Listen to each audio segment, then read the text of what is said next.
please signify. Those against and abstentions. The voting has been completed.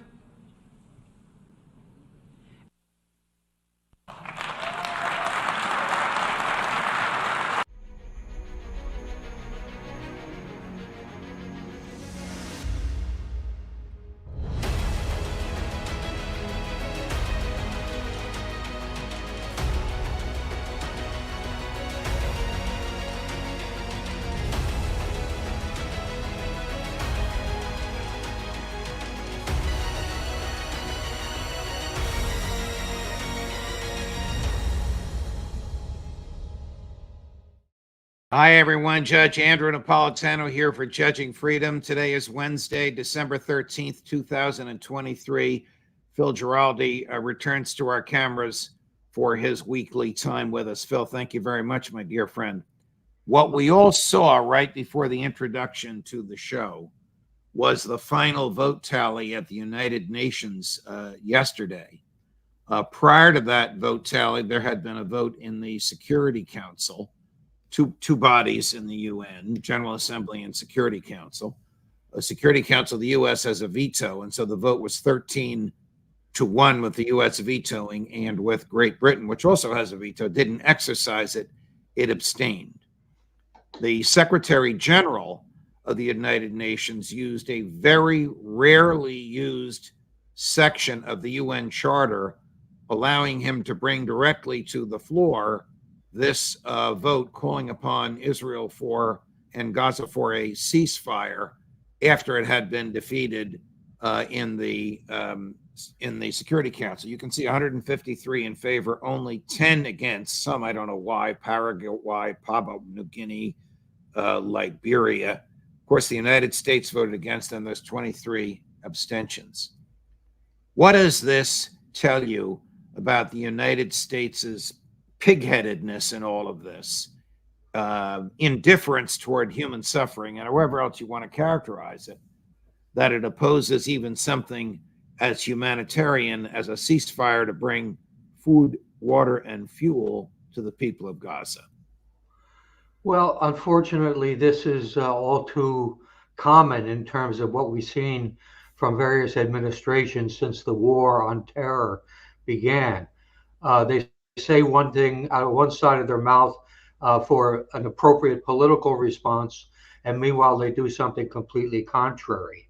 Now, this is the second time that the United States has voted against a resolution which, in the case of the Security Council, would have mandated a ceasefire.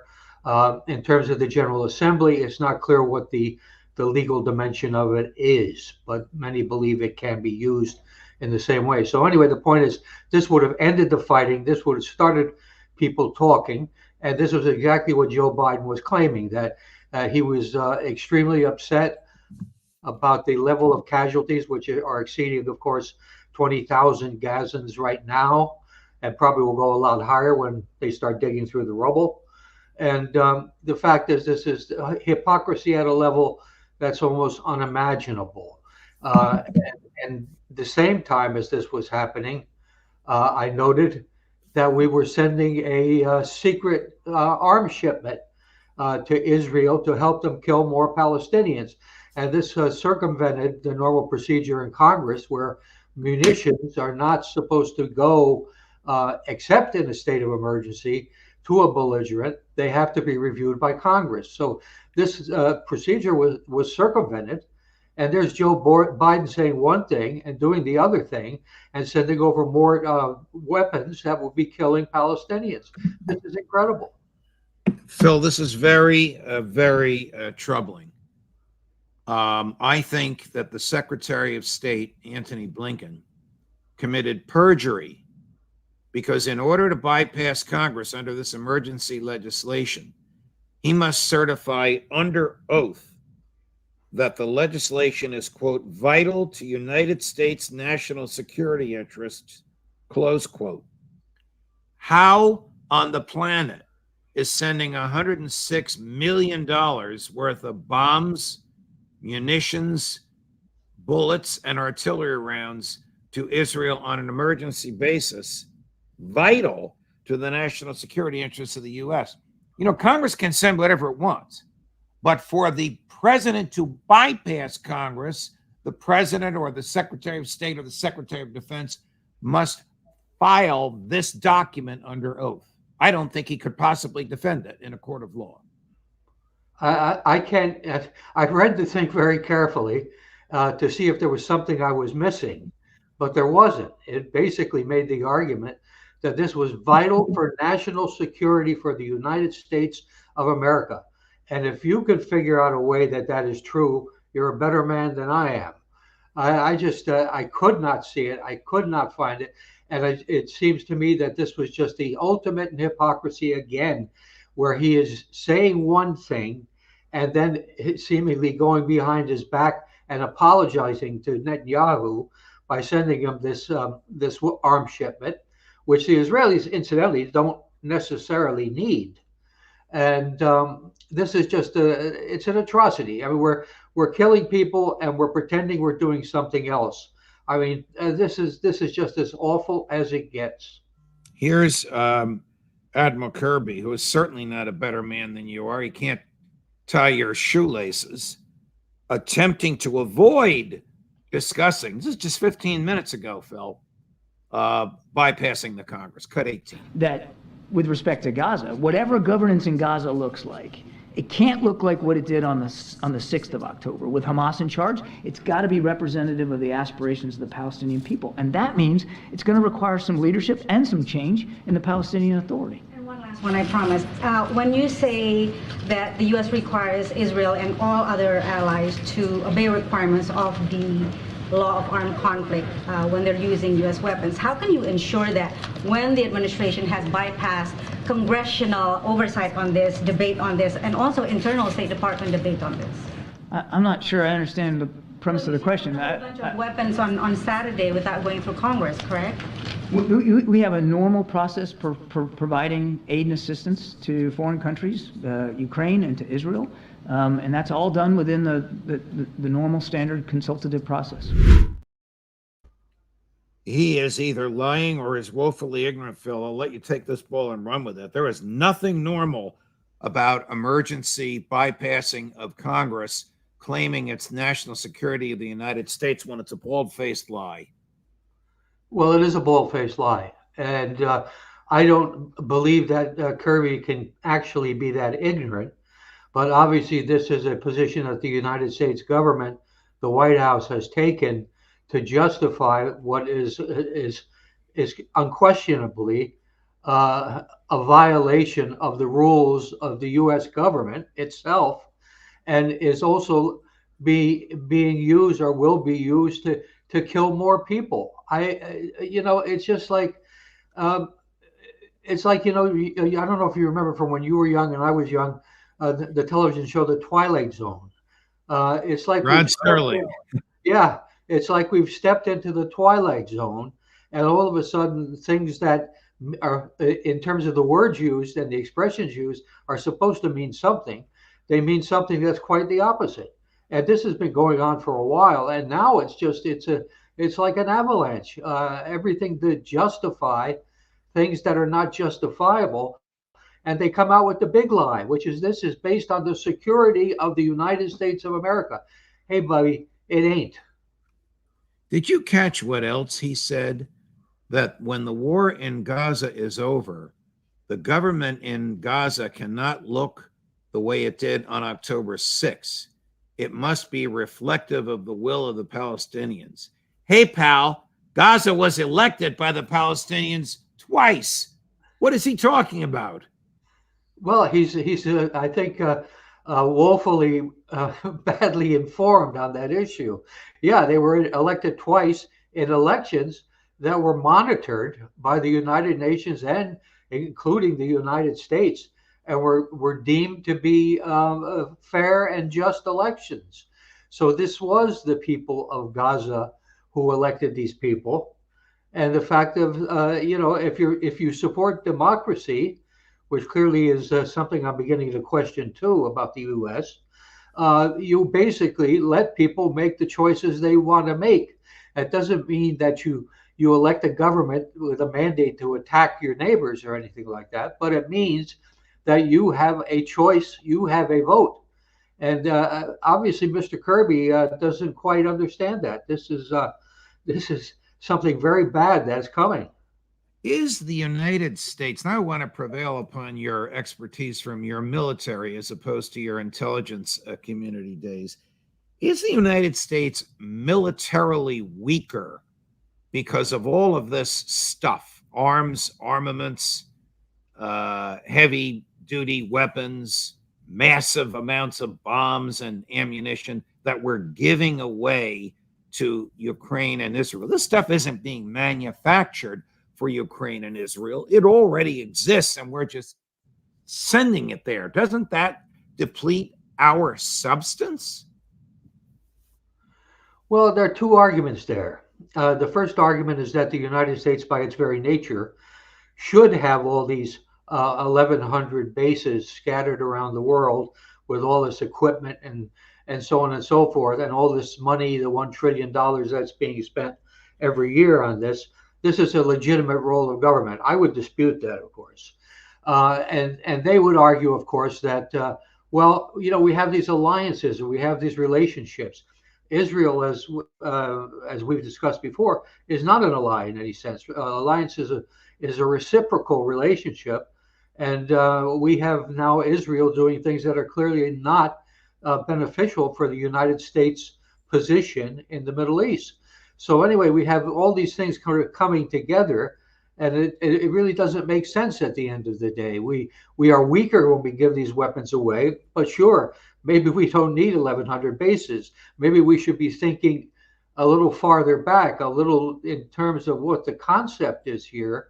And if the concept is here that the United States has to rule the world, then, well, I guess we need all this stuff, but maybe we don't. And many experts are arguing, of course, that this stuff we're giving away, we don't have the industrial capacity to replace it in any short term. So that's another issue. I did not know that the number was 1,100. I thought it was closer to 900. It doesn't matter. There is no one human being that could name all these places. There is no one human being that could, other than in the most generic way, justify having all these bases. Why are we in Syria? Why did the Senate vote 84-13 against a resolution by Senator Rand Paul of Kentucky, asking the president to bring the troops home from Syria? Have we invaded Syria? Have we declared war on Syria? Are we there with the consent of the Syrian government? What are we doing there? Well, we've been trying to overthrow the Syrian government of Bashar al-Assad ever since 2004, when the Syria Accountability Act was passed by Congress. And the whole idea is that he is not a guy that is amenable to the kind of thinking coming out of Washington and out of Jerusalem. And the fact is that we've had a presence there, military bases with full capabilities, who have been supporting some of the insurgencies that have been trying to overthrow the legitimate Syrian government. And while we're doing that, we're stealing all the oil that Syria produces, and we're selling it and giving it away. So our role is not exactly benevolent. And there's no reason beyond that for us to be in Syria. And we keep encouraging the Israelis to bomb them. And Damascus airport was hit a few days ago again. Aleppo airport keeps getting hit. So we have that. And we also have in neighboring Iraq military bases. The Iraqi parliament has asked us 2 times that I know of for those bases to shut down and leave, but we're still there. And now we're getting hit by some other insurgencies in Iraq and Syria because of the stuff we're doing in Gaza, supporting in Gaza.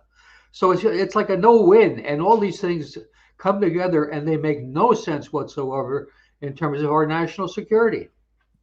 You know, I have a friend, Tom Woods, who agrees with us on all this stuff and says a pithy one-liner. No matter who you vote for president, you end up with John McCain. I mean, look, George W. Bush, two horrific wars. Barack Obama, the peace candidate, forget about it. Donald Trump, bring the troops home. He didn't bring them home. Joe Biden, anti-Trump, he's starting fighting wars. All they want to do is fight and kill as if they were John McCain. Yeah, I've heard that line from Tom Woods, and it's right on the money. I was amazed over the some of the demonstrations that took place in Washington, pro-Israel and pro-Palestinian, where Tulsi Gabbard, of all people, showed up and became John McCain.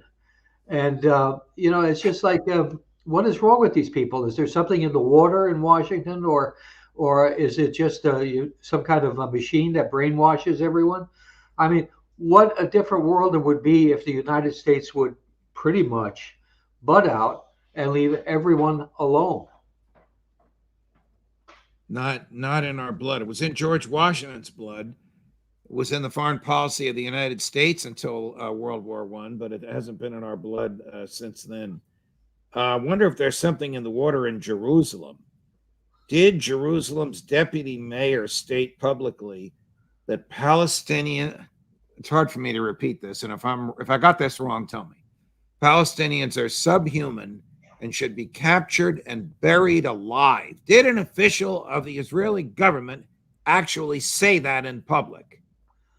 Yeah, and you added the right words, in public. He wasn't even shy enough or embarrassed enough by what he was saying to say it to his wife or to one of his cabinet members. He said it in public, and it's been recorded. And he's not the only one. I mean, there are numerous government ministers in the current Israeli government of Netanyahu who have described Palestinians as subhumans, who have described the plans to completely expel the Palestinians from Palestine as the most desirable option. I mean, this stuff is out there, and it's out there openly, and they're not embarrassed by it. And did Bibi Netanyahu or Joe Biden or Tony Blinken or Victoria Nuland or Jake Sullivan or any of them, the ghost of John McCain, sorry, I'm getting carried away with McCain, did anybody in the Israeli government or the American government condemn those words? Yeah, that's the point. Here we have Joe Biden condemning everything that he claims, or most of which are fabricated, about the Hamas people. And now we have stuff that's indisputably being said and being turned into policy by people in the Netanyahu government. And there's no word coming out of Blinken. There's no word coming out of Biden. What is wrong with these people? I mean, don't they see what they're doing? Don't they see that they're advocating war crimes and mass murder? They're not only advocating them, they're enabling them. They're giving the Israelis money and they're giving them weapons. How else do you call it? Well, we know that the Israelis have engaged in indiscriminate slaughter. But if you want to hear something sort of like Bill Clinton's, it depends what the meaning of the word is, here's Admiral Kirby on it depends on what the meaning of indiscriminate is. Cut 19, Chris. I guess indiscriminate, just by definition, means without discrimination. It means not deliberate, not careful. I'm just wondering, and I think my colleagues are trying to get at this, why insist that the intent is there to minimize civilian casualties when the president himself said yesterday that Israel is bombing indiscriminately? Sometimes in war, and again, I'm not speaking for the Israelis, sometimes in war, your best plans, your best execution of those plans doesn't always go the way you want it to go, doesn't always go the way you expect it to go. We know that from bitter experience in our own military.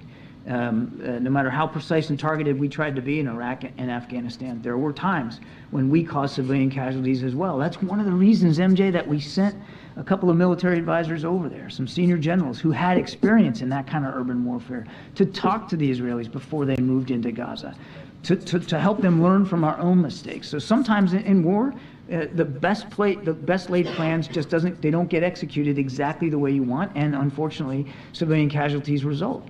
So you're saying they are trying their best? I'm saying, as I've casualties, but in practice, that is not what you are seeing happen? I'm saying that there is a clear intent by the Israelis, an intent that they have admitted to publicly, that they are doing everything they can to reduce civilian casualties. I'm saying, and I have said earlier, that we are seeing them act on that intent in positive ways, and I just went through a couple of details on that. Airstrikes, for instance, have reduced since they've started to move more towards the south. They have relied less and less on airstrikes and more on ground troops, which allows you to be more precise. So they have taken measures to act on that intent. But as I said in my opening statement, results really count, and we're still seeing some civilian casualties. So we're still going to talk to them about doing everything they can to reduce that. So you're saying both things are happening. In some ways, they are acting on their intent to be more careful, be more deliberate, but on the other hand, they are still bombing indiscriminately. We know they have the intent. We know they're acting on the intent. Civilian casualties continue to happen. And again, we're going to keep urging them to reduce those. What utter nonsense, Phil. What a disgrace as a spokesperson for the American public. Who in their right mind would accept that uncritically? Yeah, I hadn't seen that clip, and that was incredible. It's about 20 minutes old. Chris just grabbed it before we started this show. Yeah. Wow. I mean, that is amazing. That's when I joked before about talking out of both sides of their mouth. He was doing it. I mean, he let slip that the Israeli bombing was indiscriminate, and it is. And but then he sort of does a tap dance to say, "Oh wow! I mean, they're not doing what we think they're doing. They're listening to us." Well, that's all bull. I mean, they've been targeting hospitals, they've been targeting churches, they've been targeting mosques, they've been targeting apartment buildings, they've been targeting schools, they've been targeting everything that destroys infrastructure, so the people can never return, and that kills thousands of people.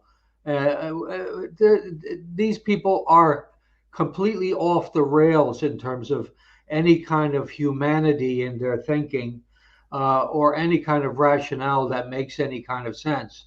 And we've got to come to grips with that as a people, because we Americans, by our leadership, I hate to call them leaders, are implicated in all this. It's the United States allowing this to happen, and this is horrific.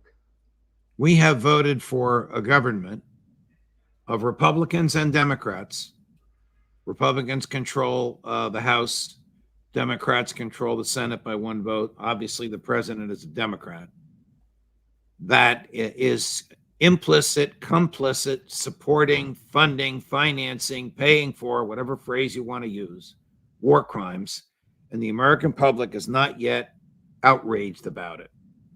What will it take for the American public to be outraged about the war crimes that we, as Americans, through our elected representatives and our tax dollars, well, borrowed in our name, the government has no cash, have permitted to happen?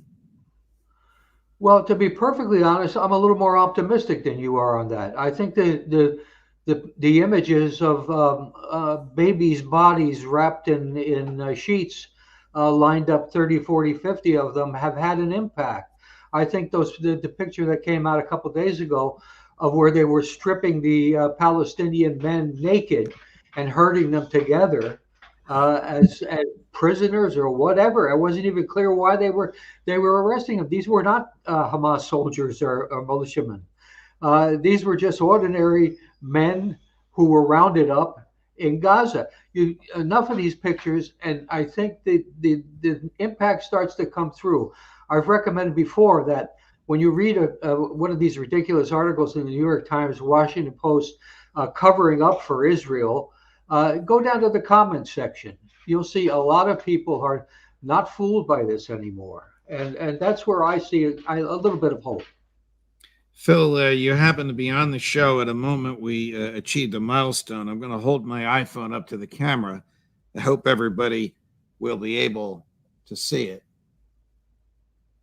It's 250,000.